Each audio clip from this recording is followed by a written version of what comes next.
Europe has found itself in the grip of extreme heat. In Turkey, an all-time temperature record of 123 degrees Fahrenheit was registered, while in Greece the heat exceeded 108 degrees Fahrenheit. The absence of rainfall and strong gusty winds created ideal conditions for wildfires that rapidly spread across regions. In many countries, the highest level of danger was declared and thousands of people were evacuated. On July 24th, a forest fire ignited in Turkey's Eskişehir province.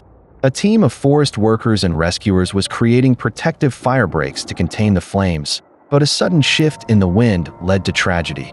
10 people became trapped and died.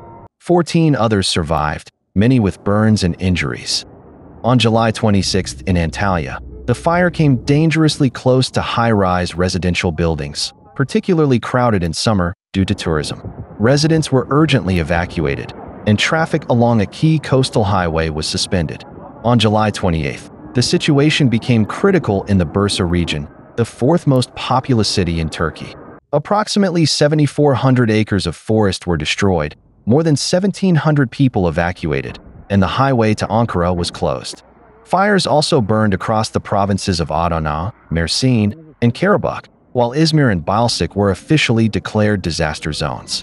Since the start of summer, Turkey has seen more than 3,000 forest fires.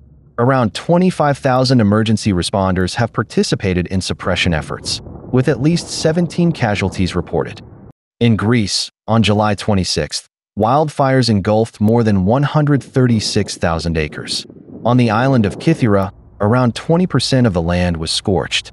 In central Evia, the rapid spread of fire resulted in the deaths of thousands of farm animals, as farmers were unable to evacuate their herds. Water and electricity supplies were disrupted, and 6 firefighters were hospitalized. On Crete, in the Chania region, intense heat and wind gusts up to 47 miles per hour fueled the spread of flames. The fire jumped from one village to another, forcing the evacuation of 7 communities. Beekeeping suffered major losses, with about 2,000 beehives destroyed. In Italy, on July 27th, a wildfire struck the iconic Punta Molentis beach in Sardinia, known for its turquoise waters and white sand. The blaze reached parking areas, destroying dozens of vehicles, and all access roads to the beach were blocked by fire. 102 people, including 12 children, were trapped and had to be evacuated by sea. That same day, 26 additional wildfires broke out across the island. In Bulgaria, flames spread to nearly 100 settlements on July 27th. Homes and thousands of acres of forest were consumed, and mass evacuations were carried out. Due to strong winds, firefighting became impossible and crews had to retreat. The government requested urgent assistance from the European Union. One volunteer called the situation a merciless tragedy. In Portugal, nearly the entire country was under red-level fire danger. More than 50 fire outbreaks were recorded. In Santarém district near Alcanide, a fire swept through a farm, killing hundreds of animals. Around 3,000 firefighters, over 600 vehicles, and more than 12 aircraft were deployed across the country.